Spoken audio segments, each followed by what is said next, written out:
What was I going to do? Okay, I made a mistake last time, and I left a couple of things that I thought were a bit unclear. And if you're a teacher, you cannot stand the thought of leaving anything unclear. First, the mistake. I announced that thanks to Hubble and Le-Maitreyi, we found the universe was expanding, right? We found the universe was expanding faster the further out you go. And the metric for doing it is you multiply 70 kiloparsecs per second. Well, I said it's 70 kiloparsecs per second per megaparsec. 70 kilometers per second per megaparsec. And I said a megaparsec was a billion. It ain't. It's a million. So it's 70 kilometers per second per, and then you multiply 3.26, which is a parsec, a bunch of light years. So a parsec is a whole bunch of 3.26 million light years, and that is what a parsec is. A parsec is not 3.26 billion light years, it's 3.26 million light years. That's been bothering me all week. I was looking over at Dr. Ross, and I saw him kind of going like this, and I thought, I think I got that wrong. So I looked it up. What else? Okay, the Big Bang. By the way, that was by Hubble and Le-Maitreyi. Oh, Denise is already on the ball. She'll put pictures up, because I'm not exactly sure always what I'm going to say next. So there will be pictures coming up, which hopefully will coincide in some slight way with what I'm talking about. So we started with the Big Bang. That was 10 to the minus 43 seconds. That's where the universe started. We don't know anything before 10 to the minus 43, so we started there, and I said that the universe expanded exponentially, really quickly. We're talking about billions and quadrillions of a second. So it went from the size of far smaller than an atom, 1/10 million of a trillion of a trillion of a trillionth the size of a period. Went from that size to what it is now, and it's 93 billion light years across. How big is a light year? 299,792,485 kilometers per second. That's exactly how big a light year is. So when you're looking at something like this, the universe is expanding really quickly. It's just that it's so big that we can't. Oh, that's another thing I got wrong. The balloon thing. I think Kim has Don't worry about it. Remember when we showed? Balloon. Yeah, we remember Okay. balloons. Balloon. Remember I showed how the universe, there's Kim. Now Kim is blowing up a balloon. Now watch what happens.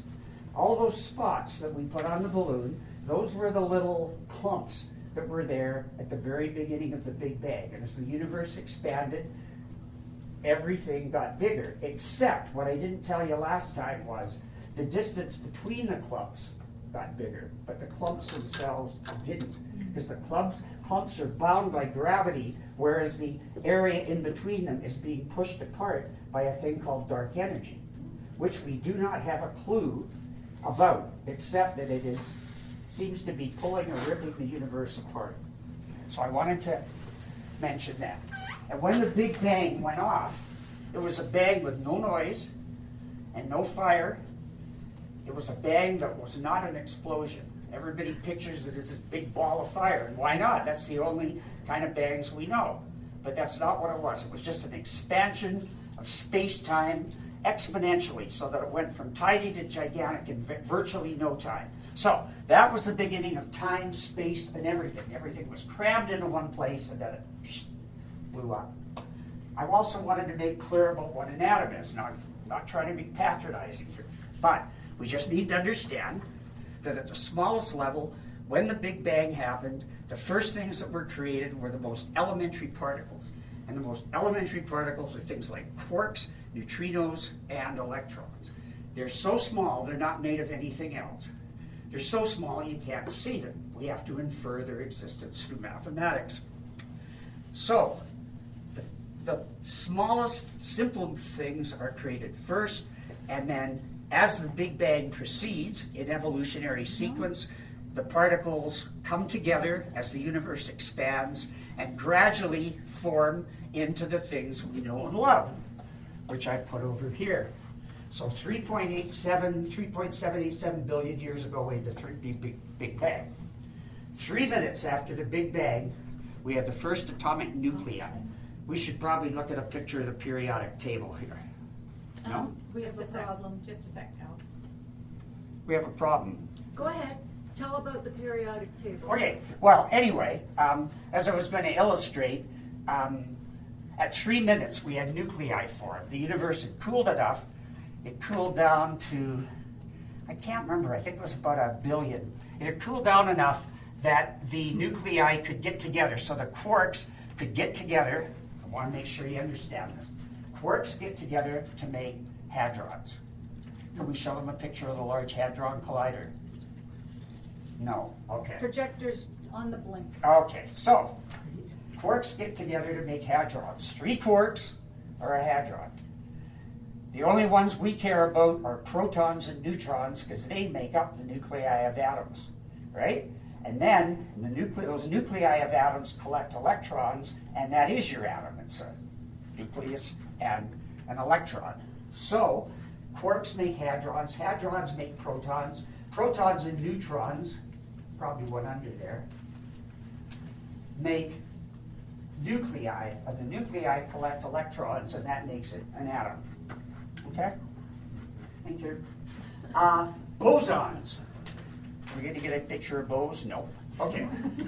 Coming out. Remember I said that in 1924, an Indian physicist named Satyendra Nath Bose sent a letter to Einstein, and they ended up working together, and what they discovered as a result of that collaboration was a thing called a boson. So I just want you to know that in the universe there's matter, 2 types of matter, and then there's bosons. There's regular matter that makes up atoms, and it makes up us and whales and bacteria and stars and everything. Everything that we know of is made out of regular atoms. That's called fermionic matter. That's the kind of matter that you can only put one thing in one place at one time. Remember that? One thing, one place, one time. Fermionic matter. The other kind of matter doesn't obey those rules. And that other kind of matter is what bosons are. And bosons, you can put as many of them into one place as you want. And they'll all go in there. Terry, you did make it. Nice to see you. So, bosons then, what do? A photon is a boson that makes the electromagnetic spectrum work. No electromagnetic spectrum, okay?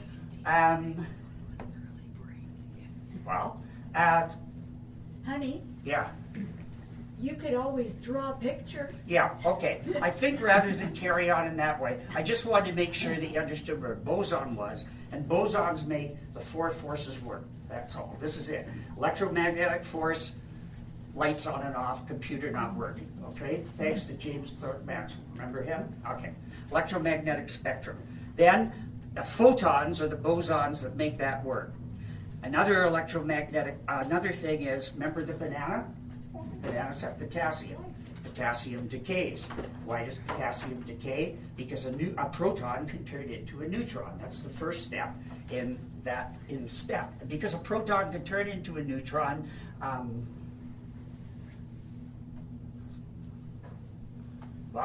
strikes me as highly important. I just can't remember the point I was going to make of it. I'm so used to using it in pictures and seeing them. Well, let me just tell you something else. No, goddammit. Bosons and fermions. Fermions make atoms. Bosons make everything work. There's 4 forces and a different kind of boson for each force, except nobody knows what makes gravity work. So we have no bosons for gravity. So we got fermions. You can put as many. You can only put one at a time in a place. That's called the Pauli exclusion principle. And then we've got bosons, which don't obey those rules, but they do useful things.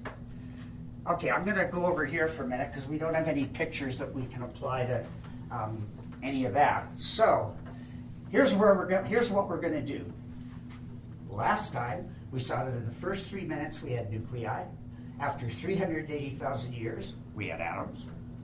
At 100 million years, we had stars. The stars created all the elements in the universe except for hydrogen, helium, and a bit of lithium. So once the stars fired up, they started, the first stars were blue, big, hot and violent. They were kind of like Neil Young used to be. Remember how he used to talk about burning out before you faded away? Ever notice how nobody talks like that when they're over 30? But anyway, that's what the first stars did. They were these great big huge blue things, we think. Nobody's ever seen the very first, but we've seen back about as far as 280 million years after the Big Bang, so that's pretty darn good. Up until a few years ago, all the books were saying that the first stars would be created about 500 million years after the Big Bang. You've changed that now, obviously. Now they're thinking the first ones were about 100. They weren't like our sun. They were great big huge things. Violent. They only lasted a couple of million years. And at the end of that lifetime, they would blow their stuff out into the universe. What is that stuff? Well, first they make hydrogen into helium. Why do they do that? Okay, there's this thing called gravity, right? Gravity pushes things together. Well, it doesn't really, but that's the way we think of it, right? I was going to show you. Oh, we got action. Okay, as I was saying, before stars came along, that was the entire periodic table. I could have passed chemistry. Instead, I had to go to summer school in grade 12. I admit it, but I wasn't interested at that time. I've tried to be interested since then. I forced myself to get somewhat interested. Man, I've tried hard memorizing amino acids and everything else, but Lord, it ain't easy. Anyway, okay, there's the periodic table. Okay, we know what bosons are. They make electromagnetism and the other forces work. Now, I wanted to introduce you to the very thing that lies at the very basis of reality, and what is even more basic than quarks and electrons. And I forgot to do that last time. Okay, but it's not, that guy isn't who we need. What I'm going to need now is number 38, Paul Dirac. I like Dirac. He was a nice guy, and he came up with a great theory. In 1928, he combined relativity with quantum mechanics, came up with the Dirac equations in which he predicted antimatter, which was found 4 years later, and then he got the Nobel Prize for that. The other thing about Dirac was he came up with quantum fields. See that? The idea is that at the basis of reality, at the most fundamental level, there are these fields, quantum fields. And in these quantum fields, there's always a certain amount of energy. There's no place in the universe where it's absolute zero. And there's no place that we know of where things are not moving. Thus, everything is manifesting energy. The universe was, let me think, 100 nowillion degrees at 10 to the minus 43 after the Big Bang. And over a period of the next few billion years, it cooled down to minus 271.45, I think. So it's way colder now than it used to be. It's only just a hair off absolute zero. But there's no place in the universe where they found absolute zero. So everything is moving. So there's these quantum fields, and these quantum fields have energy, and the energy causes little perturbations. See those little lumps and bumps in the quantum field? And those little lumps and bumps are what many physicists think we experience as the fundamental particles, quarks, electrons, and stuff like that. So that's the most fundamental I can get as far as reality goes. So I forgot to make that clear last time. Okay, this is really helpful, hon. Okay, now let's come up. Let's do Shapley Payne and do Cecilia Payne. The expressions that we come up with. I remember when I did Homer. At any rate, that guy is Harley Shapley. I told you about him last time. He had the great debate about the size of the universe. He thought the whole universe was the size of the Milky Way.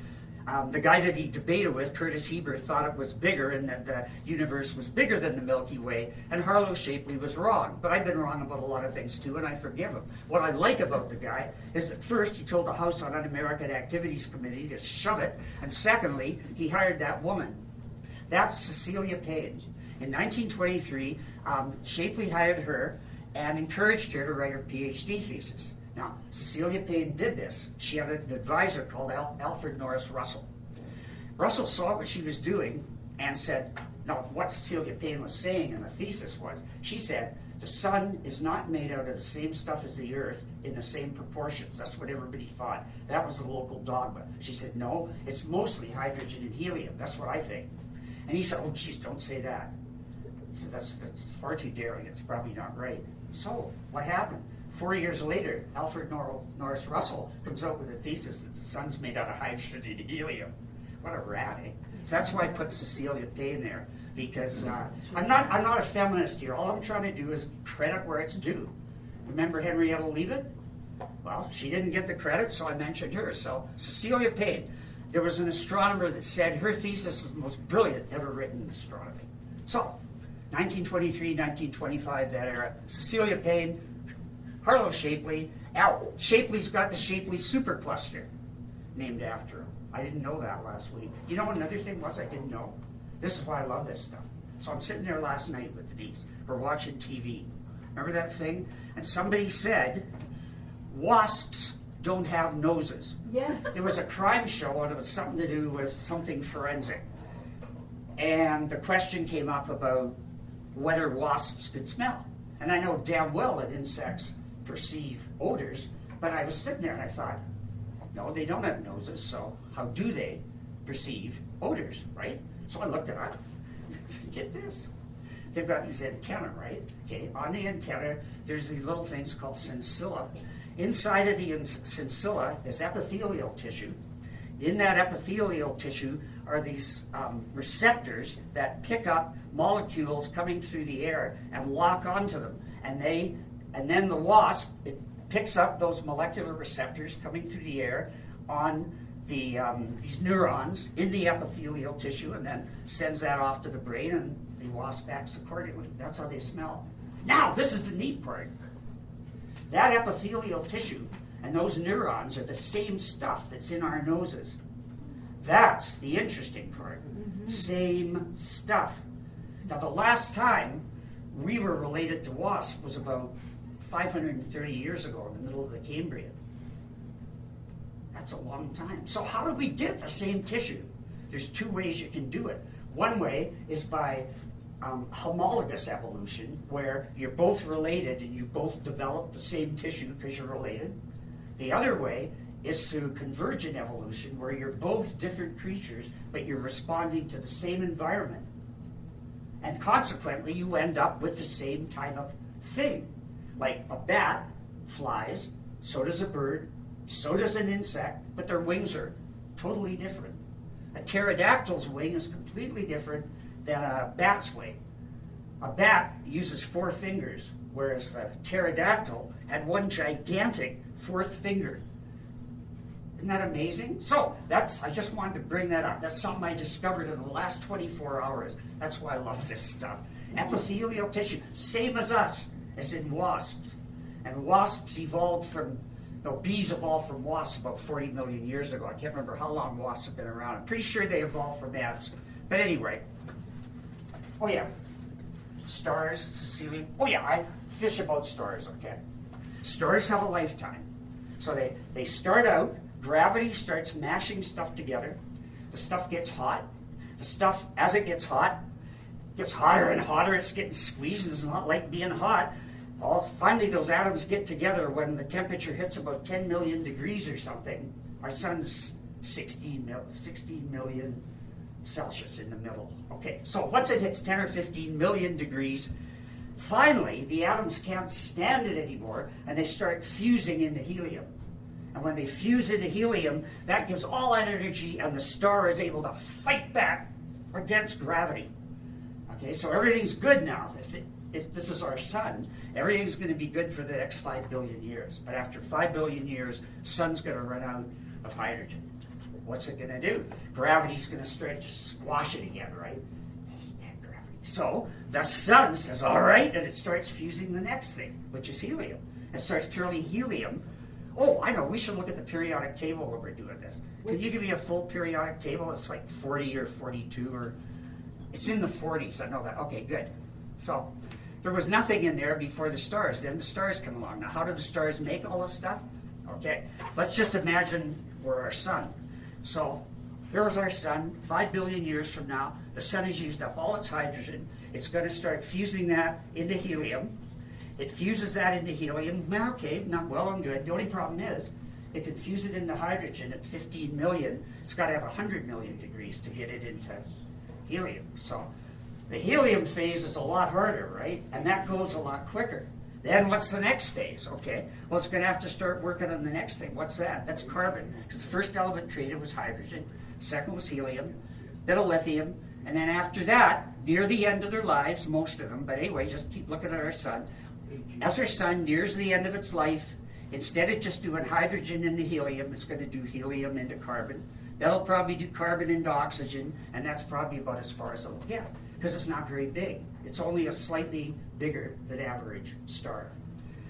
But if it's a big star, like one of those first ones, now that's where the action is. Because what our sun will do in its final stages, it'll fuse these last few elements. It'll be like an onion. It'll get these rings. So the hydrogen's on the outside, helium's in the inside, carbon, oxygen, and then it's going to die. That's it. It's just had it. And it dies rather gently. It gives off a solar nebula, a planetary nebula, and then the outer part, the hydrogen and helium layer, gets returned to the universe from whence it came. And the inside part, the carbon and the oxygen, which the universe could really use to make more stuff, gets hoarded. It just stays there because the sun can't blow up. It doesn't have enough power. So that's what's going to happen to our sun. So our sun will become a white dwarf in another 6 or 7 billion years, or a little bit less. And then eventually, over time, it'll become a black dwarf. It'll just gradually lose all its thermal energy because the universe is just going to keep expanding as far as they know. And it's just going to keep expanding and expanding and expanding. Everything's going to become darker. The energy's all going to dissipate. Entropy is going to take over. In 1 trillion years, the only thing we'd be able to see if we were still here would be the stars in our own Milky Way galaxy. If you telescope anywhere else, you would see nothing because the universe would have stretched so much that they'd either be out of sight or their light would all be so redshifted that you'd have to have something like a microwave or a telescope at the really low end of the number. What's the electromagnetic spectrum? Is that 60? 20. 20, thanks. So, in our electromagnetic spectrum then, this shows that as the universe runs down, the light will get more and more and more and more shifted into the red as it gets stretched. Remember, it's not the galaxies that are stretching, it's the space-time in between them, mostly. Okay, so at the end of its life then, that's what our sun will do. It'll just become a white dwarf and then eventually a black dwarf. Nobody's ever seen a black dwarf.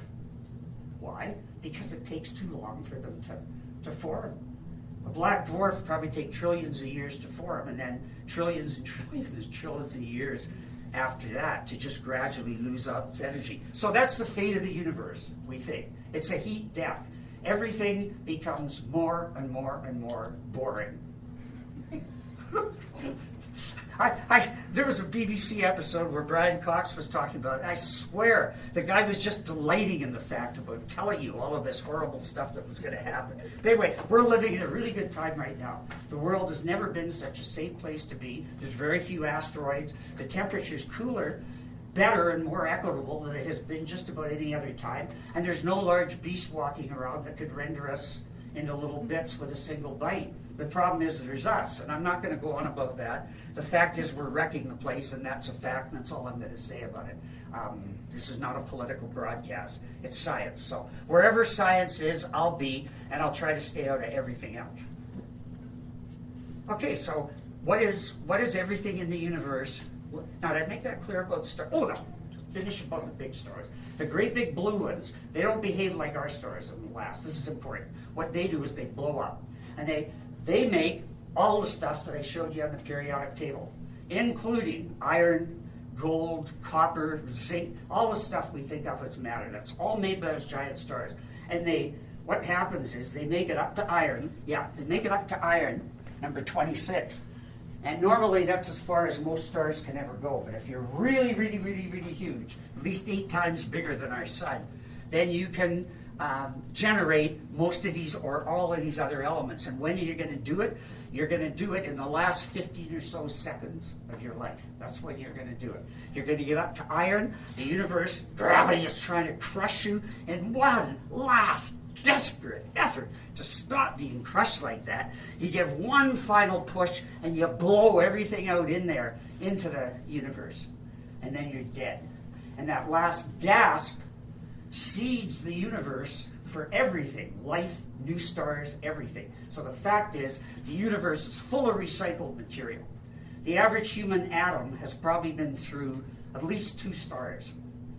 And most of our atoms and electrons, they're immortal, by the way. Even protons, which are composite particles, don't appear to decay away. So these things are immortal. So your atoms are immortal. It's not much comfort. It's not like a personal savior or anything, but it's the best we can do. Sorry, it's atoms. So the fate of the universe, not looking good. Back when I was young, we used to have big discussions about this because nobody really knew then. They knew it was expanding, but what they thought was it would expand, and we get so far, I think surely gravity's going to come to the rescue, right? There's gravity, man. It'll catch up. They'll say, hold it! Just like some kid rattling his goddamn locker out in the hall. Hold it! Haul him back. What they thought was the universe would expand and then contract. Expand and contract. It was called an oscillating universe. And the theory behind it was called the Big Crunch theory. But in 1998, a group of scientists discovered the universe is not only expanding, but it's expanding faster all the time. So we're hooped. That was the kiss of death. It's just going to keep on expanding as far as we know. Okay, so everything is recycled. This is the idea, okay? Another basic idea, everything is after energy. Everything's after, even if you're not alive, you're after energy. Light. See this light? You know why we're seeing this light? That light is photons. You know why those photons are there? It's because electrons are going to a lower energy state. Every time an electron goes to a lower energy state, emits a photon. That's a quantum of light. Electrons, one famous biologist said, life is electrons looking for a place to rest. As I think I mentioned last time, but I'm not sure, the reason we're all sitting here awake and presumably, thinking and everything else is due to the fact that we've all got 37.2 trillion cells. Did I mention that? Nope. Okay. Well, there you are. Plus another 35 trillion that don't belong to us, bacteria, archaea, maybe a few nematodes, I don't know, I don't want to get into your personal lives. But we got a lot of cells. The important thing is that those cells are doing things all the time. As we sit here, every second, each one of your bodies is processing about 37 trillion billion or billion trillion chemical reactions. Isn't that something? Think about what a marvel we truly are. All those things going on us, inside of us as we sit here. And in those cells, every cell has a membrane. And in every membrane, there's these little electrons flying along. And the electrons are zipping through the membrane because they got oxygen at one end that eats electrons, and they got hydrogen at the other end that likes to give them. And between the two of them, they create electric current that's running through the membranes of our cells. In the membranes, imagine to yourself, I used to live out in, what was the name of the place? It was a horrible place, Mission. And I had to cross this dam. I had to cross this dam to get home. It was the Stave Falls Dam. Now, if you look at a dam, it's this thing that's holding water back, and it's got a bunch of little turbines, right? You're getting water go through the turbines in there. So the water pressure spins the turbines, which makes energy, right? Okay, in our cells, your membrane is like a hydroelectric dam. The electrons are powering little proton pumps that are making protons build up like a lake on one side of the membrane until they just can't stand it any longer, and they got to get back to the other side because things operate on gradients. If you put too much of one thing on one side of a membrane, it's going to want to get over there. So what our cells have got, they've got a little thing called ATP synthase, which is a little kind of super unbelievably cool little proton pump that circulates, and as the electrons come through, it turns this, or the protons come through, it turns this pump makes ATP, which is adenosine triphosphate, which is the universal energy currency. And it's those electrons turning those pumps, pumping those protons, turning those little ATP synthase machines, making that ATP. That's the reason we're all alive. Anyway, my point is that everything needs energy. Whether you're an electron or you're a human, you need energy. So that the universal thing in law, if you want, in all of nature is if you can get energy, keep it. Grab it, keep it, hang on to it any way you can, right? I guess it is, well, I hate to use the analogy, but I suppose in a way it's what money is in a capitalist system. Anyway, not to get depressed. Right, so the other thing was, what's evolution? Not a new thing. All it is change. And the guy that invented it was not Charles Darwin. Charles Darwin came up with an old idea that was not enunciated by Niels Bohr. Was I going to say something about Bohr? No, I was just showing the electrons. The electrons. And you were wisely and sapiently illustrating that electrons move to a lower energy level, right? And that's what that showed, didn't it? Yes. It showed an electron going from there down to there, Absolutely. giving off a photon, because it was this thing that meant energy, and that photon is light. Yeah. That's what we're seeing as light. Is that cool or Yes. what? Come on, give it a program. So I got to call a break. It's 7:30, 5 minutes or something like. No, 6:30. So 5 minutes or something. No. Well, I'll wait a bit if you want. Are you guys okay? Well, you're going to say you are, aren't you? No. I mean, how many people are going to put up their hands and say, no, I'm not? Frankly, I found it stultifying and boring, and I nearly fell asleep. That's why I brought my book. Right? Not that I would notice if anyone was reading. Okay, so evolution's an old idea. It started about 2400 BC with Anaxagoras and Anaximander, those two Greek guys, and their buddy Diphtheria. Anyway, they came up with the idea of evolution. Which has been around for a long time.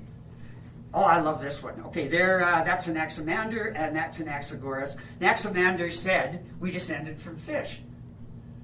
What do we do? There's the fish we descended from. That thing was discovered in the Canadian Arctic in 2006, and it's 375 million years old. And that was the thing I was telling you about last week. It's got the bones in its arm that are the same as our bones. It's got a scapula, it's got a humerus, it's got a radius and ulna, it's got carpals, and it's even got little digits. It's got about 8 or 9 of them all.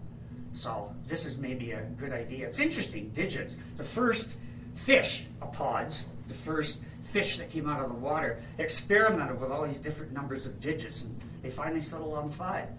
And for the last, 300 and maybe 20 million years, everybody said 5. Except for some salamanders, you'll notice they have 4 sometimes. Okay. Evolution, yeah. 2 of my favorite things are symbiosis and adaptation. I just got to take a break and tell you about this one thing just for a sec. How many people have been to Hawaii? Okay, right, all right, we can do that. We've been to Hawaii. It's not like saying, no, I'm boring. Okay, we've been to Hawaii. Imagine Hawaii on a moonlight day, the stars are out, the beach, the shallow, salty water, everything's so nice. Out there in that shallow, salty water are these little creatures called bobtail squid. They got to be the world's cutest squid. I will tell you more about them later. I just want to introduce the idea now. This little squid, they're about that big, and they hide in the sand all day, and then at night they come out to hunt.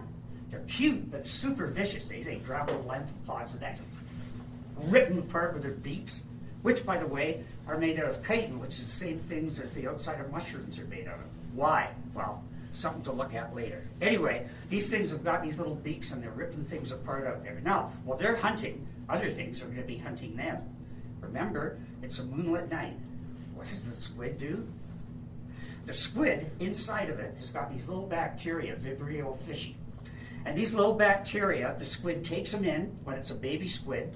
It lures them in. I'll go through the whole process. It's really cool. Lures them in, then it traps them. They can't get out. When the squid goes out at night, those bacteria give off light. why would the squid want to give off light at night? It's dark, right? Wouldn't it want to be safe from predators? It's dark out, it's night. Why does the squid want to be lit up at night? It's because of the moon and the stars that I told you about. The water is not totally dark. There's light in the water. And there's these things like fish and things swimming around just looking for a nice juicy squid. The squid has got no protection. It's got no shell or poison or anything else. I mean, it's just a lump of this beautiful calamari. So it's swimming around. It doesn't want to be seen. That's where the bacteria come in. The bacteria emit light. And the squid can control the amount of light that the bacteria emit. Squid doesn't emit its own light. The bacteria have to do it. I'll tell you about the chemicals involved. It's very cool. But anyway, the squid turns the bacteria on. That stops the squid from being backlit against the moonlight or the starlight. It makes it really hard to see. It just fuzzes up the whole outline. And the squid adjusts the light to the ambient light coming from the moon and the stars and avoids predation. Isn't that the coolest thing? That's called symbiosis. And I really like symbiosis. About 85 or 90% of all the creatures on Earth are symbionts. That is, they're finding ways to live with other things. I'm not saying that competition isn't the rule. It is.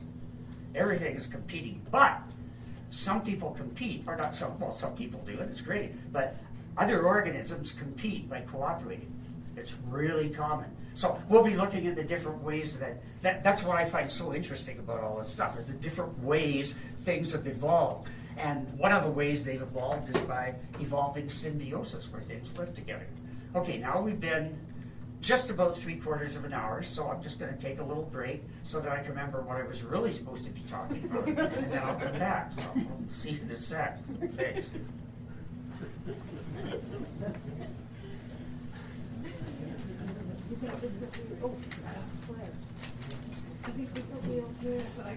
I hereby declare that by the end of the night we'll be on Earth, one way or the other, damn it. Okay, everybody. Good question. That was good, thank you. Yeah. Yeah, because I'm visualizing these things from, Yeah, if no, everything's the difference bigger is somewhere down there. it's either in the galaxy or it's out of it. Yeah. Right. Yeah. I'm going to clarify something. Because I had a good question, all right? And it was about the stretching out and expansion of the universe. It's the expansion and the stretching is occurring between the galaxies. In the galaxies, things are staying pretty much as they've always been.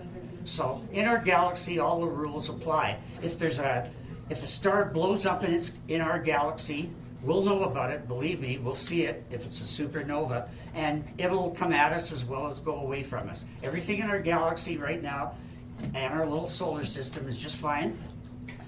It's the universe between us and the other galaxies that is stretching. And yeah, there is a galaxy coming at us. It's the Andromeda Galaxy. It's bigger than us, and it's heading to us, and we'll collide with it in a few million years. But we don't have to worry about that because there won't be an Earth worth living on by that time. And it's not because of us, but it's simply because the sun started out weak, 30% weaker, and it's getting stronger all the time. So in about 1 billion years, the sun will be so strong that it will have boiled away all the oceans.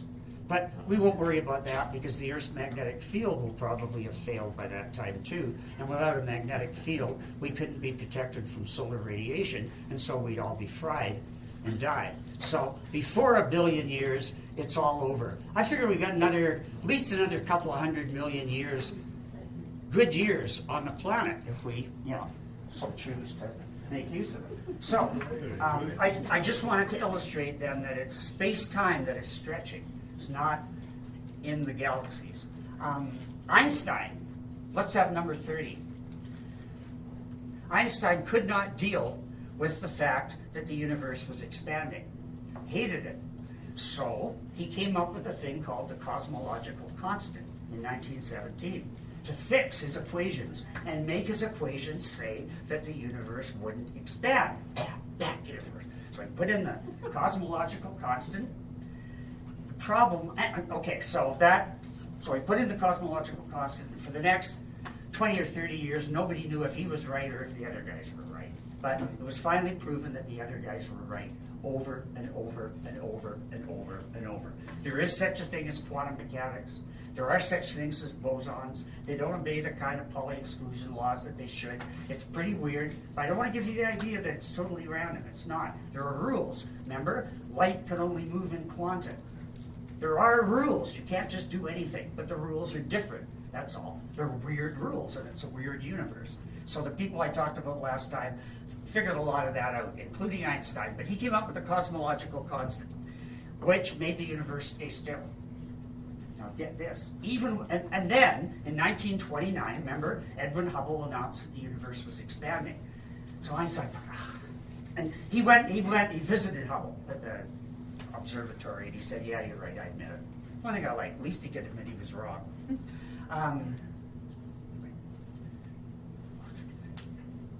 Oh yeah, the cosmological constant. Turns out, remember I told you in 1998 that it was discovered that the universe was expanding faster all the time? The rate by which it's expanding faster all the time, which is due to dark energy, was the exact cosmological constant that Einstein came up with. So when Einstein said, this is my greatest blunder, even when he was wrong, he was right.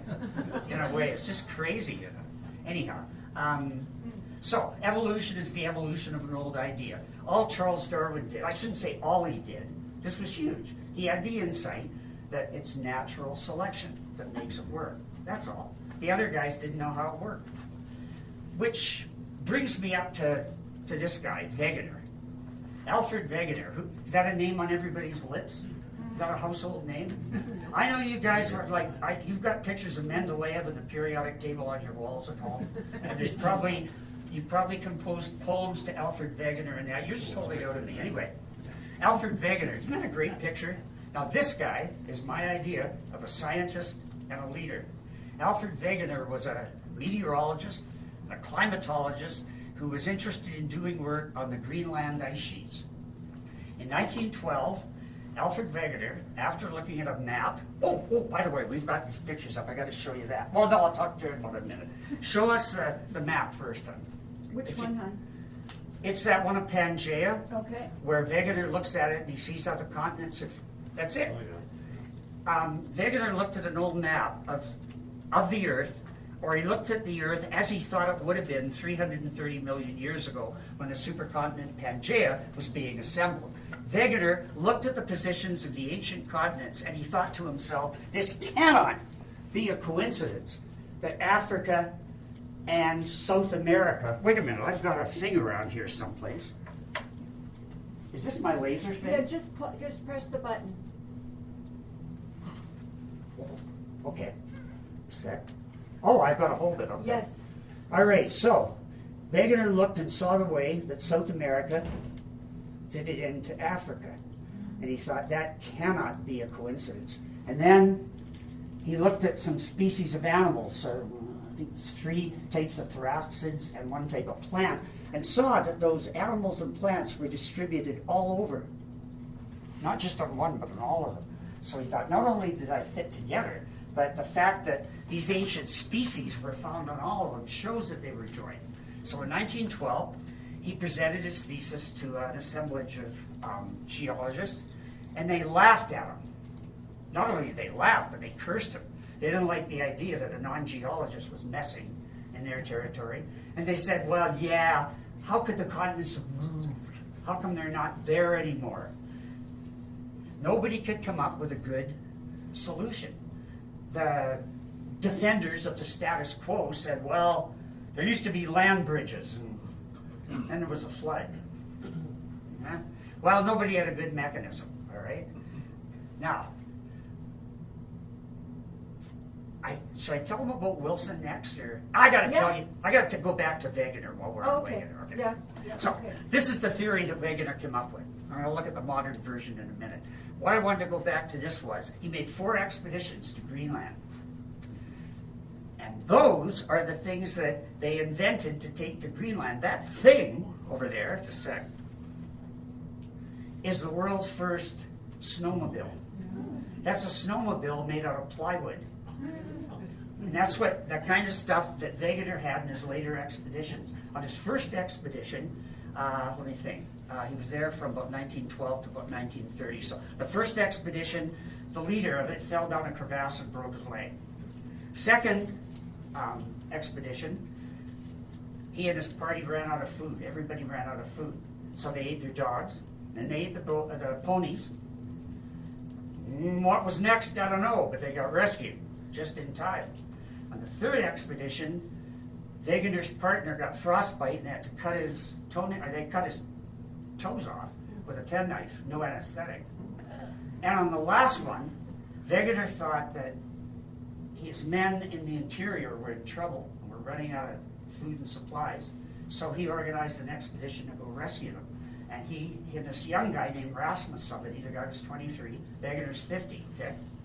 Wegener smoked like a chimney. Anyway, these guys are heading in. Again, this is why I like Wegener. Wegener's 50, and he's on skis, and he's got the young guy on the sled. Here's a guy who's leading. He's not telling other people to go out there and get poop all over them. He's doing it himself. I admire that man to no end. Anyway, they never made it back. They've never found Rasmus's body. Rasmus found buried Wegener in the snow, and he put 2 skis up as a cross to mark his grave. Now remember, Wegener invented the theory of continental drift, the idea that the continents move. Okay? That's what came out of this. So Wegener dies. He's in the middle of Greenland. They bury him in the snow. His body disappears.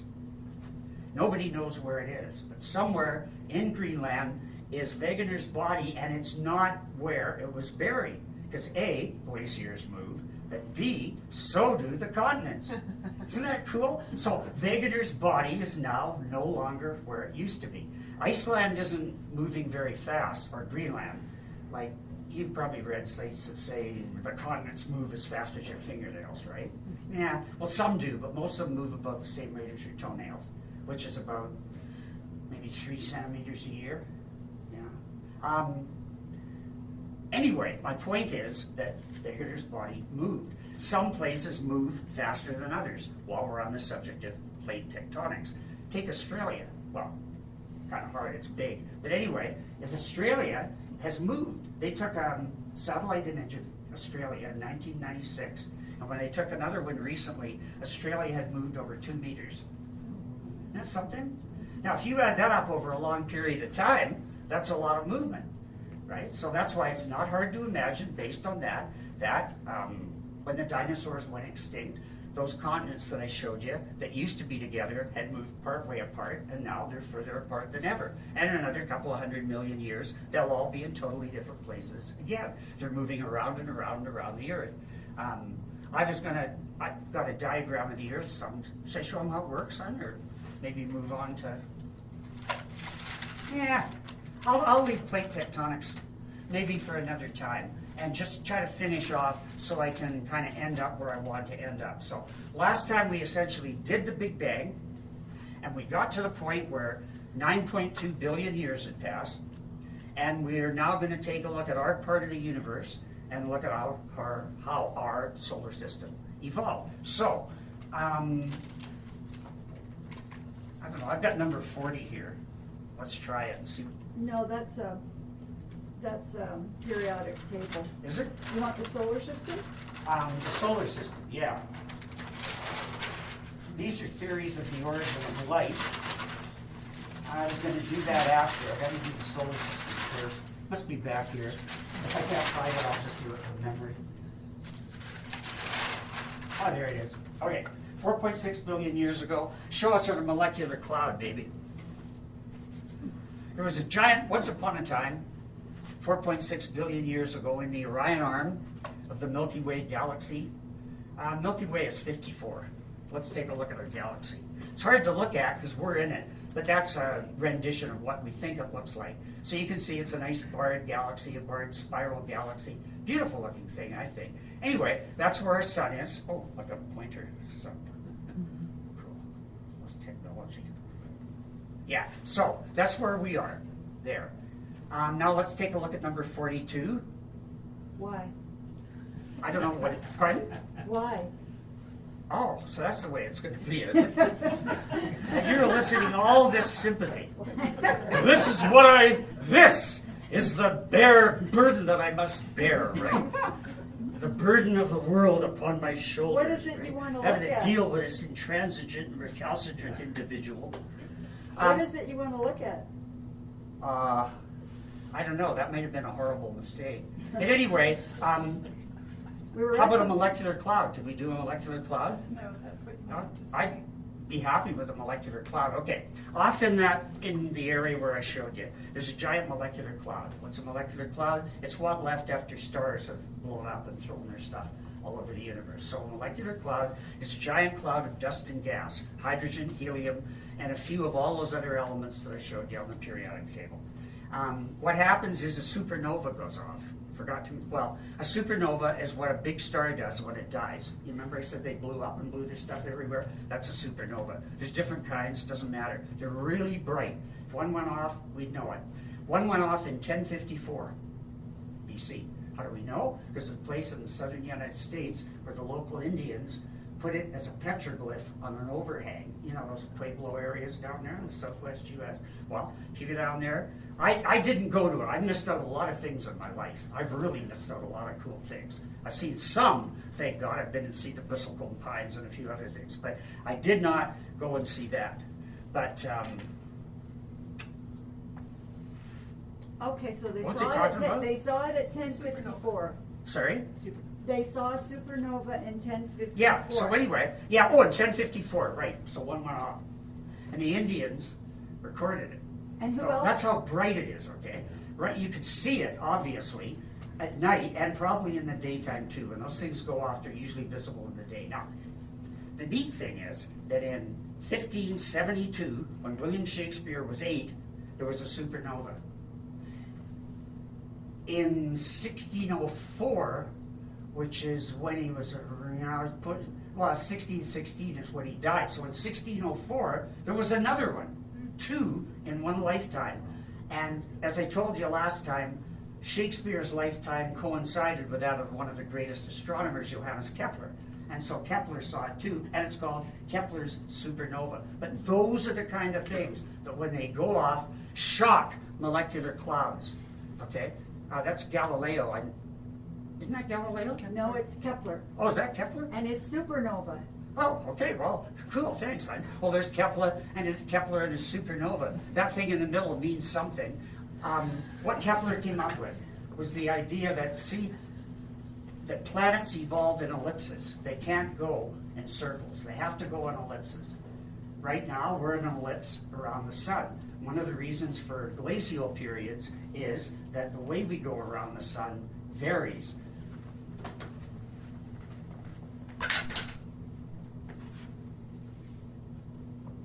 The Earth is tilted on its axis.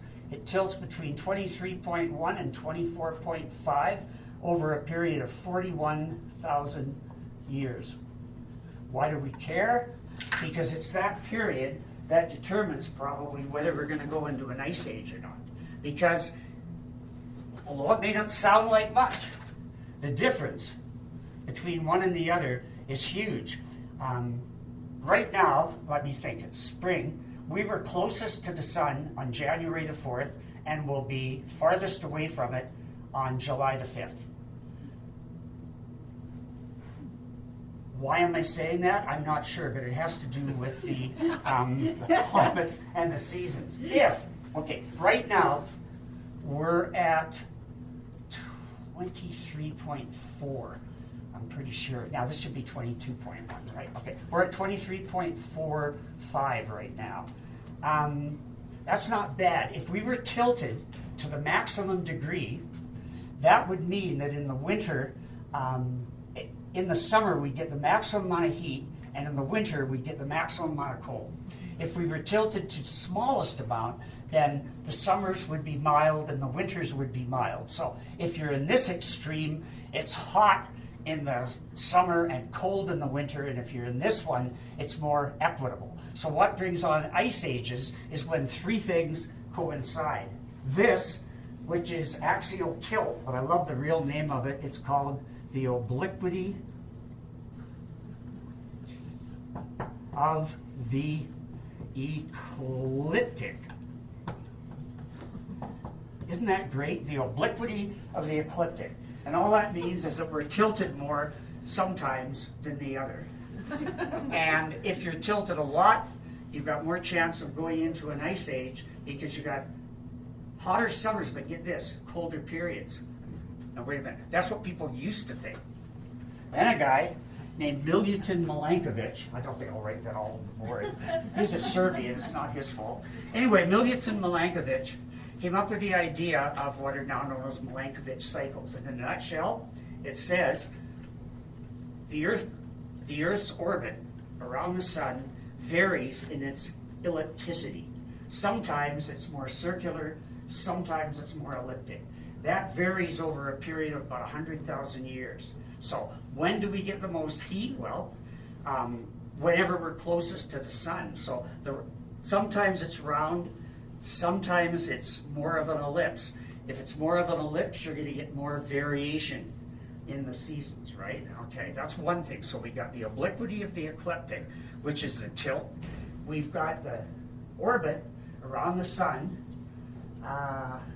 Right now we're orbiting at 107,000 kilometers around the sun. That's the speed. Well, by the way, I told you this, I think, but I looked down at the Earth under my feet, and I realized, because I'm standing on the 50th parallel, that I'm doing 1,073.3 kilometers an hour. Because that's how fast the 50th parallel is going. But if you move up to the North Pole, what are you doing?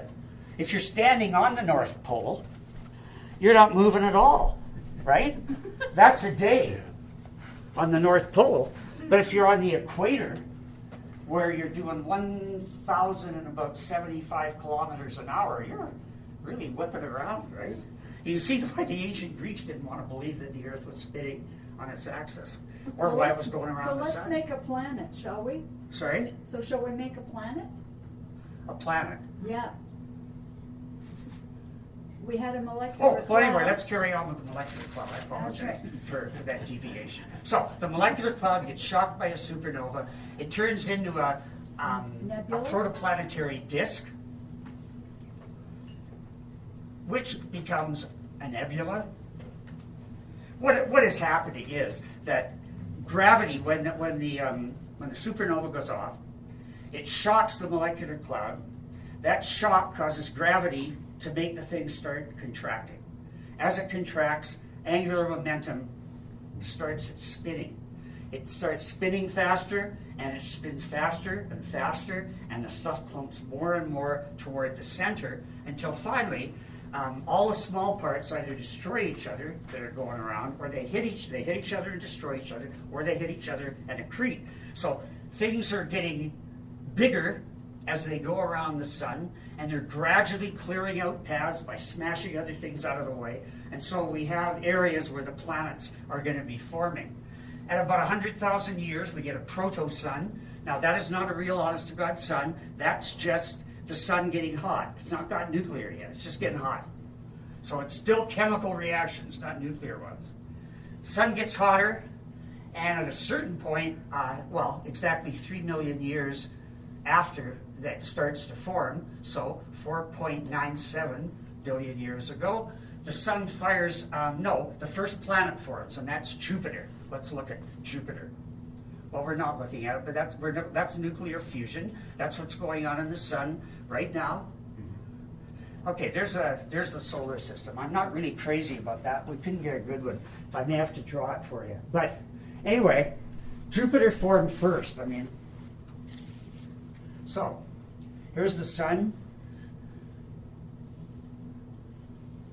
Okay, there's going to be the 4 Rockies, and then we're going to have the 4 ice and gas giants out here.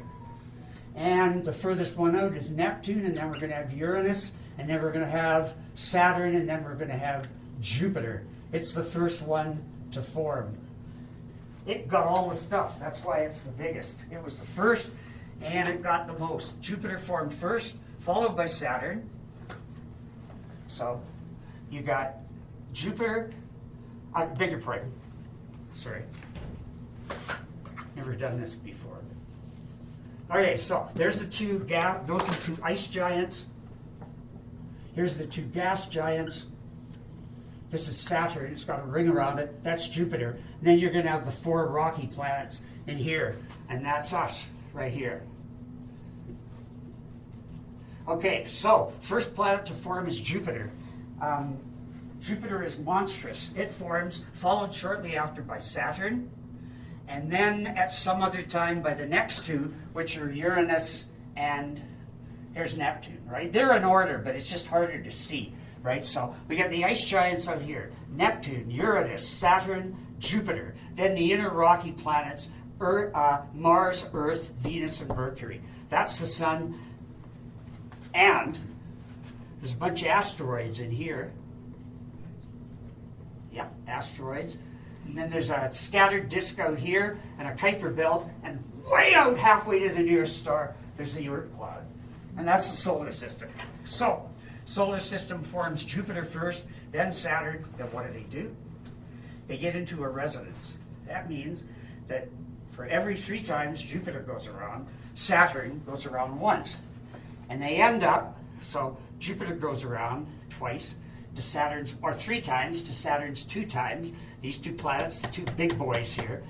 And for reasons we have to go into, they decide they're going to migrate. So Jupiter migrates, takes Saturn with it. This is the asteroid belt.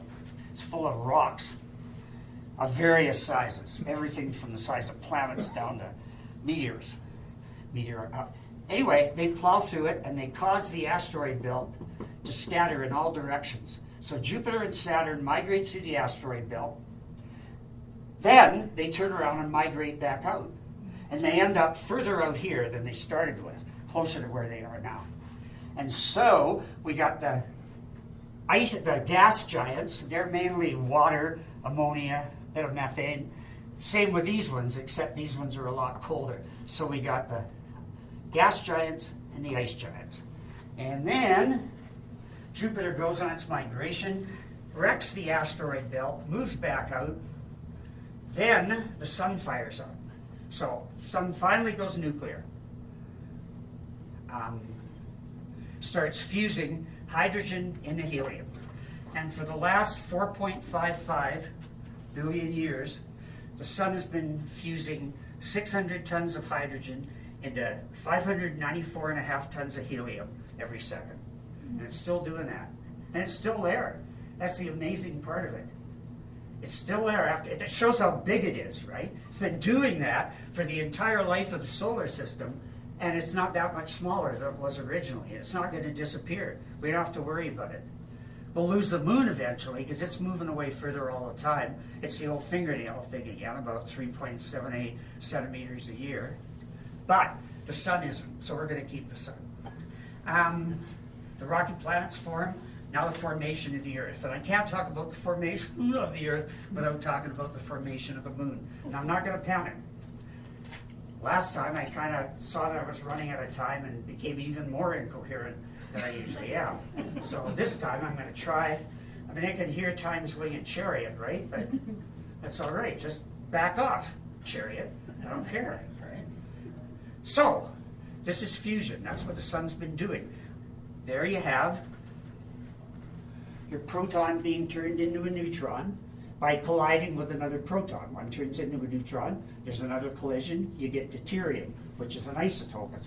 It's a middle with a proton and a neutron. Then when those collide together, you get a helium. Now the difference is that hydrogen's got one proton. Doesn't matter how many neutrons it's got. Forget it. It's the protons that count. If it's got one proton, it's hydrogen. If it's got 2 protons, it's helium. If it's got 3, it's lithium. If it's got 4, beryllium. If it's got 5, it's boron, so on and so on, right up the line. So that's what counts. So what happens is a proton becomes a neutron becomes deuterium. Deuterium becomes helium, a helium-3 nucleus, which gets bombarded again, becomes a helium-4 nucleus, and that's the fusion that is occurring in the sun. And we're trying to do that on Earth, but they're not trying to do the same process. I don't know, I can't remember why, but it wouldn't work. So the fusion that they're trying on Earth is not the same as the fusion in the sun. That's called proton-proton fusion. Whatever they're going to try to come up with on Earth, they need it way hotter. In the sun, it's only 15 million degrees, but on Earth, the temperatures they're looking at are 100 million. So that's where the problem comes in. I can't see it happening anytime soon, but I don't know for sure. Like I said, my grandfather was born in 1885 and died the year they put a guy on the moon. So he was born in the same year that Daimler invented the internal combustion engine, 1885. And he died in November of, I think it was 68, and I remember 1969, I'm walking down Granville Street. I'm on the left-hand side of the street. On the right-hand side of the sidewalk, the sun's out, shining on me, just like it should be. And I heard that they put a man on, well, it's a spotlight, right? Anyway, they put a man on the moon between July 16th and July 24th. I remember it well. I'm not sure why. Oh yeah, I'm talking about it because I'm trying to illustrate the scientific progress and the change that has occurred in the lifetime, the relatively brief lifetime, 83 and something years of one person. And in our lifetimes, things have changed even bigger. When I graduated in 1960, Watson and Crick had only come up with a DNA thesis 7 years before. It wasn't even in the textbook. So that's my excuse. If I don't know anything about genetics, it's because it wasn't invented. They still let us doing Punnett squares. But I assume that they're teaching more modern stuff in science now. So I'm just blown away by the amount things have changed. But anyway, the moon. Got to tell you about the moon. Okay, so about between 4.54 and 4.43, but most likely about 4.451 billion years ago, a Mars-sized object came along and smashed into Earth. There were various theories about how the moon formed. One I like, it was brought up in 1877 by Charles Darwin's son, George, and he said that the moon was created when the Earth was spinning really fast and part of it flew off. And it took a long time before they finally found that wasn't true. And then it wasn't ever spinning fast enough for that to happen, right? And then another theory was that, well, something came by and Earth captured it. You know, the moon was making its way through the solar system and it got into Earth's gravity and next thing you know, it's doing revolutions, right? That was a popular theory too. The other one was the accretionary hypothesis, where the moon formed at the same time as the Earth, right? The Earth was formed out of smaller chunks. They all got together, got really hot, then they cooled down. That was the Earth, and the moon formed the same way. Well, no problem.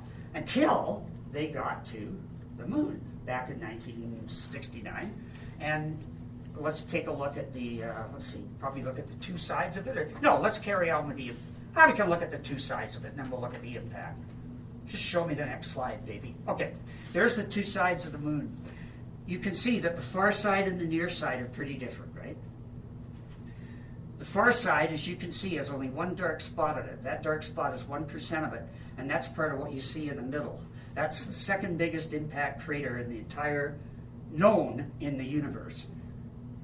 And this impact crater, which is near the South Pole, so called the South Pole Aitken Basin, it was created at, let me think, about 4.33 billion years ago by an impactor that created a 2,500 kilometer diameter crater. So that impactor, they figure, was about 170 kilometers across. Now, if that doesn't mean anything, I just want to address you to the dinosaurs. This is when they died out, right here. And an impactor came down and creamed the Earth right off the Yucatan Peninsula, you know exactly where it happened. And that bolide, or that asteroid, or whatever it is that hit the Earth, was 10 to 15 kilometers in diameter. 10 to 15. That was 170. So when they got to the moon, and they saw all those craters, there's 330,000 craters there that are more than that are more than a kilometer across. When they got to the moon and saw how badly it had been pasted, they thought, well, that's it. There could not, like whatever happened on the moon happened on Earth, right? So whatever happened on the moon happened everywhere in the solar system. So they said, okay, there was this thing called the late heavy bombardment, which says that between 4.1 and 3.8 billion years ago, all these asteroids were coming down and hitting everything, and that meant that the Earth at that time would have been uninhabitable. It would have been impossible for any life to be there, because you had constant rain of asteroids coming down from outer space. Some of them great big huge things, like the one that created that basin. And everybody said, well, obviously life could not have existed on Earth from the time it was created for the next few billion years, or for the next billion, or at least 500,000 years. It would have been too hellish. That's why his first era here is called the Hadean. Now Denise said, could I write it off, rub it off? And I said, no. Now, I was waving a book around last week that is in the library here that I was telling you was a really good book, and it was written in 2011. All the latest stuff, and it does not have the Hadean era in it. That is because that recently they did not have enough information even then. So if the book was put out in 2011, most of the information is the kind of stuff that was around 2000, maybe 2005, right? Something like that. At that time, there was not enough information to even declare that there was a period called the Hadean. It is now an internationally, officially recognized first time period for the Earth, and it means hellish. It's named after the Greek god of the underworld, Hades. So that's the first period. So that's this period of the Earth's history. And people said, because of the late heavy bombardment, the evidence of which was there on the moon, because of the late heavy bombardment, life on Earth would have been impossible at an early date. Earth would have been molten. That's the moon right there. Okay, let's do the moon, because you can't do the Earth without the moon, because it was so cataclysmic. So 4.53 or 4.51 billion years ago, there's the Earth cruising along. Something the size of Mars comes along and smashes into it. That body is called Theia. That's the name they gave it to it. It has to do with the Titans in Greek mythology. Theia comes along. Theia's about as big as Mars. Okay, Mars is half the size of Earth in diameter, but Earth is 6.6 times as big in terms of volume. So a considerably smaller, but nonetheless still big object comes along and smashes into it. And these computer simulations here, by the way, which are pretty recent and extremely huge. They had tremendous computing power in this. They ran all this stuff through, and this is what they came out with. So Theia hits Earth. A lot of Theia gets vaporized. The rest gets melted. Some gets destroyed altogether, right? So Theia hits the Earth and really suffers.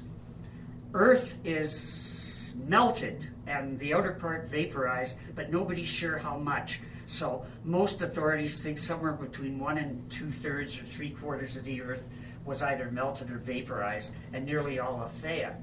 And huge temperatures result. Theia, a mixture of Earth and Theia, starts revolving around the Earth at the Roche limit. This gives me a chance to tell you what the Roche limit is. Once again, to be so happy I'm up here holding forth and listening to myself talk, which is, that's not the only reason I decided to give this. It wasn't just what I said last week when I was talking about Mark Twain and the 2 reasons, but I honest to God, it was a challenge, and I wanted to see if I could do it. I have to admit that. Okay, I'm using you guys as, could I actually take something as big as the history of life, make sense out of it, and present it so that people were interested enough and informed enough, meaning that I was hopefully coherent enough that they'd get enough out of it to come back, right? So that is the reason I'm doing it. Yes, I have to admit, I'm on a crusade for science. It's under attack by certain individuals. There are people out there who don't believe it, and they're actively hostile. And that's their problem. I feel really bad for them. If they can't do it, it's okay. You just don't have to make up fancy stories about why you can. Just admit you're dumb and let's get on with it. Anyway, Theia hits the Earth. There's a thing called the Roche limit. Yep, we've got about 4 minutes, so there's light at the end of the tunnel, ladies and gentlemen. You're doing really well. Thank you for holding up. I know I've been going all over the place. I knew that was going to happen. I think next week I'll be on a better track, because now we're going to be able to start following life the way I planned to. So tonight we're dealing with the Hadean. The next session we're going to be looking at the earliest times of life on Earth. What conditions were like, what kind of life might have been there. Then we get down to where we really start to know a lot of stuff, the Ediacaran, and then of course the Cambrian, the Great Explosion. You guys are going to love it when we get down here, because this is the dinosaur area, right there. But we're mammals, and we're going to look at other things too. And there were some really cool things happened right up here. This is the fish episode when the fishopods appear. I don't know why, I just love that stuff. So there's some really good eras. So we're going to look at the Cambrian. That's going to be exciting because that's those really weird things like Anomalocaris and stuff like that. And then we'll look at how plants evolved, mosses and then plants, fungi, and then how things came out onto the land, and vertebrates came out onto the land, the evolution of insects and other arthropods. That all starts up here. All the blueprints for what's going to happen for the rest of evolution are all basically set right up here in the Cambrian from 538 to 485 million years ago. So tonight we're just doing the background here. We're finishing off on the background, but that's the overall background. So in the Roche limit, all that is, it says if you get too close to a planet, the planet will suck you in and destroy you. If you're too far out, you won't get collected at all. You'll just keep going. This was figured out by number 14. Watch this. I feel I'm pretty good here. Isaac Newton! He was the guy. He came up with a thought experiment called Newton's Cannon. And in it, he figured out how fast you'd have to be going to escape the Earth's velocity. He really did this. And I think it's 11 point something seconds, kilometers per second. 11 point something kilometers per second. That's how fast you have to be going not to get captured by the Earth's gravity. So you don't get into the Roche limit. But what happened to the moon, I have to go back to the moon now. Not that I'm keeping track of time, not that I'm aware of the fact that we've got 2 minutes left. It's okay. But when Theia hit and all that debris was going around in the moon, that was within the Roche limit. And that's why Saturn has got both rings and moons right now. The latest count, there were 293 moons in the solar system. That was as of February 2025. So I don't know how many there are now, but they're finding more all the time. So our moon formed from that collision. Now back to the two-sidedness, and then I'll finish. Two-sidedness, there we go. So they're really different, right? That side is light, that side is 31% dark. This side is covered with craters. This side, oh wait a minute, this isn't a pointer. This is. That side, as you can see, is covered with craters, but not so much where it's dark. See that? Okay, that dark stuff is different than the light stuff. Here's the deal. On the far side of the moon, the crust is 20 to 50 kilometers thicker than on this side, than on our side, the side we can see. Okay, made out of totally different stuff. This side, this dark stuff there, that's basalt. That's the stuff that forms those cool six-sided columns that you see. You know why it does that? Because that's the most efficient way to get rid of heat. So when basalt's cooling, it forms a hexagon because hexagons get rid of heat faster than anything else. Stuff like that is so freaking interesting. Anyway, that's basalt. This over here is an orthosite. Let's see, calcium, aluminum. Yeah, that's an orthosite. It's a mixture. You don't have to know anything about rocks, but this is a crash course for you on rocks. That stuff is light. It's got here, let me see the periodic table for a second. Which one, full? Yeah. This stuff, an orthosite, is made out of light stuff. I gotta keep remembering I've got this. That's stuff like this. So this is the light stuff in the periodic table. This is more light stuff here. And all the rocks, well, okay, just about everything in the universe is made out of this. Okay. Hydrogen, helium, oxygen, nitrogen, phosphorus, silicon, aluminum, and a few things over here. They make up almost everything on the face of the Earth. We are made up 95% of carbon, hydrogen, oxygen. That's just about it right there. Throw in a bit of nitrogen and phosphorus, a wee bit of sulfur. That's us. That's over 95% of us is those 5 elements. And those elements are some of the most common ones in the universe. And that's why, probably, we're made of them. But anyway, on the far side of the moon, the near side is mostly basalt, the far side is mostly anorthosite. That's the one with the calcium and aluminum. When you're thinking about rocks, all you really have to know is that there's 2 types of rocks. One, exemplified by basalt, and I won't even give you the name for it, has a lot of metal in it, and it's dark, and it gets runny when it gets wet. The other kind, which is made out of the lighter elements I was just showing, like aluminum and silicon and calcium, that's the other kind of rock. It's rock like granite. So when you see a dense, dark rock with almost no crystals in it, just really dense, looks like it's all made of one stuff, that's because it cooled under the ground and it's made of denser stuff, whereas if it's a lighter rock like granite, then it cooled above the ground, got big crystals in it, and it's made out of different stuff and looks different. That's your 2 basic kind of rocks. Granite is felsic, basalt is mafic. I told you I wouldn't say that, so I broke my word. And so, finally then, to finish, there's the 2 sides of the moon. How come? Well, you guys need to look into it because I spent far too much time on this at one point in my life. I got so interested in the moon, I forgot what I was doing. Let's see that one of the giant moon in the sky, and we'll end up on that, okay? So, Okay. when the moon hit, or when Theia hit, they were both, the Earth and the moon, were really close together.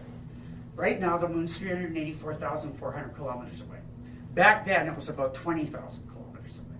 So, Theia hits the Earth, they're right there together. The Earth is red hot, right? More than red hot, probably. It's probably white hot because it was molten. Also, the moon is red hot. Now, the moon is turning and the Earth's turning. They're both turning really quickly because it just smucked each other, right? So it's just spinning. That's probably what knocked the Earth like over on its side and gave it that tilt.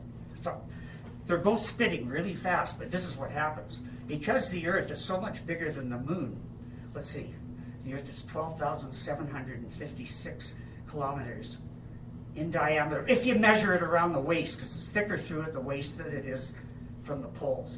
And the moon's 3,771 or something like that. So it's a lot smaller. So the moon and the Earth get locked tidally. This is what I'm trying to tell you in my own fumbly way. They get locked tidally so that as the Earth turns and the moon turns, the moon is turning way faster than the Earth, but the rate at which they're turning makes the same side always face the Earth.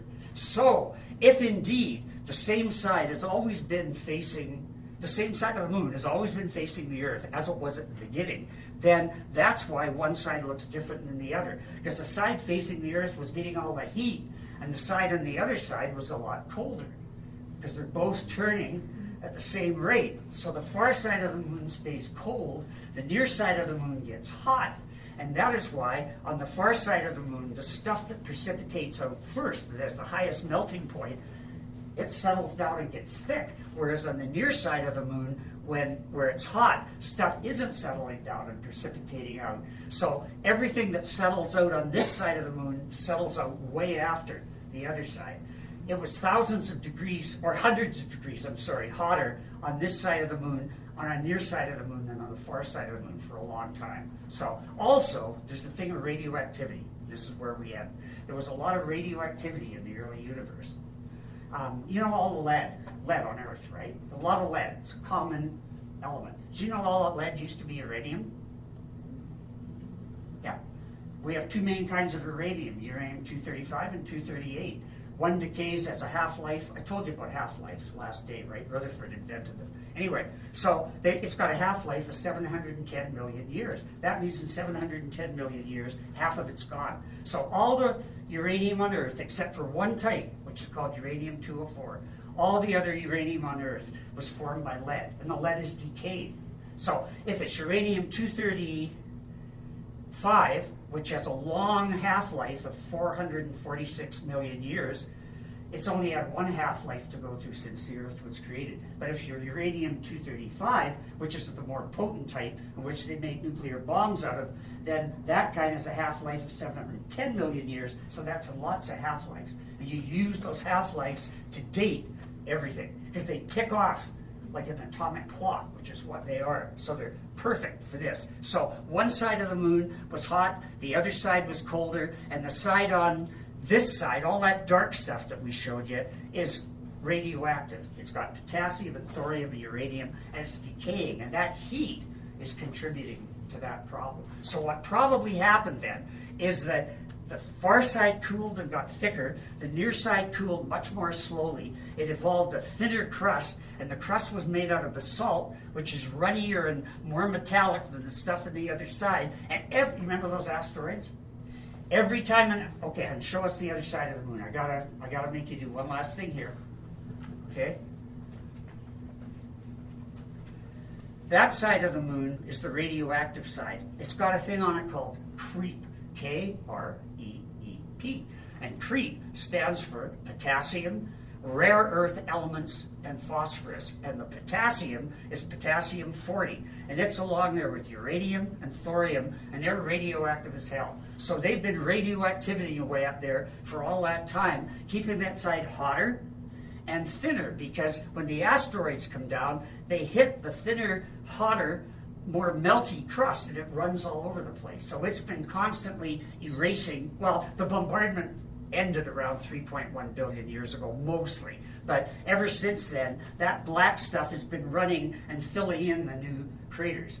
So all the biggest craters were early, the smaller ones were later on. A lot of the ones got filled in because this side of the moon stayed hotter longer than that side of the moon, which cooled off first. So that side of the moon is thicker and lighter. It's literally higher with a thicker crust made of totally different stuff. And this side is different. Now, whether what I just told you turns out to be the right thesis or not, I don't know. That's one of many theories.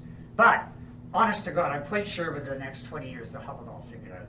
Okay? So, next week, man, we're on Earth, and we'll be looking at conditions of life on Earth. So thank you very much for coming out, and I hope I didn't confuse you too much.